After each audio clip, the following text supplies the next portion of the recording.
2026 football বিশ্বকাপে আর্জেন্টিনাকে সামনে থেকে নেতৃত্ব দিচ্ছেন লিওনেল মেসি। গোলের পাশাপাশি অ্যাসিস্ট করে রেকর্ড বই তছনছ করে দিচ্ছেন অ্যালেমটেন। তবে আর্জেন্টিনা ফাইনালে খেললেই নিষেধাজ্ঞার মুখে পড়তে পারেন 8 বারে ব্যালন ডিওর জয়ী এই তারকা।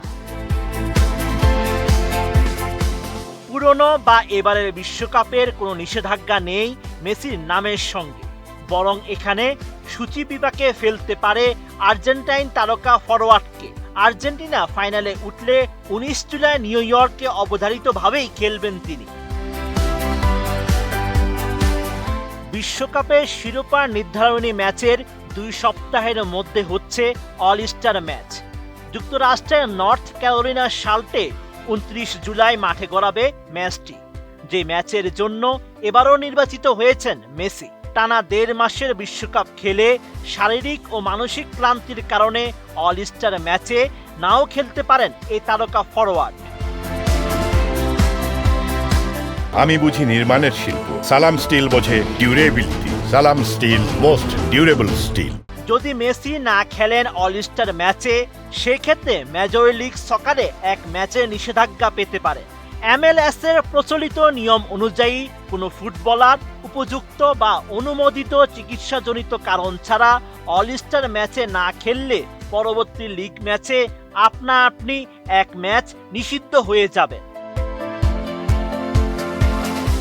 এবারের MLS অল স্টার দলে মেসির পাশাপাশি জায়গা পেয়েছেন তার ইন্টার মায়ামির সতীর্থ রদ্রিগো দি পল, জার্মান তারকা টমাস মুলার এবং দক্ষিণ কোরিয়ার অধিনায়ক সন হিয়ং মিনেরও খেলার কথা রয়েছে মেসির সঙ্গে।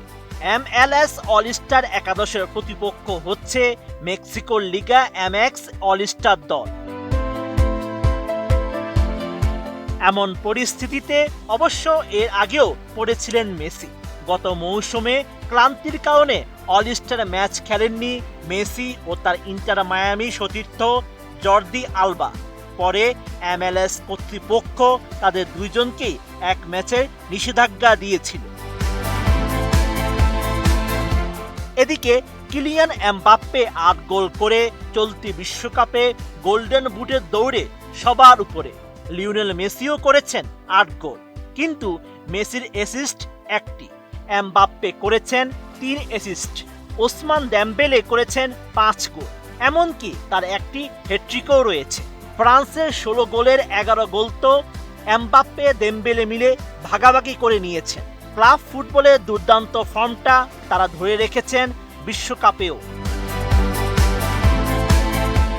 12 জুলাই বাংলাদেশ সময় রাত 3টায় মায়ামির হার্ড রক স্টেডিয়ামে তৃতীয় কোয়ার্টার ফাইনালে মুখোমুখি হবে নরওয়ে ইংল্যান্ড। আর কানসাস সিটিতে বাংলাদেশ সময় সকাল 7টায় শুরু হবে আর্জেন্টিনা সুইজারল্যান্ড শেষ 8-এর match. Sheikh Farid, ATN news.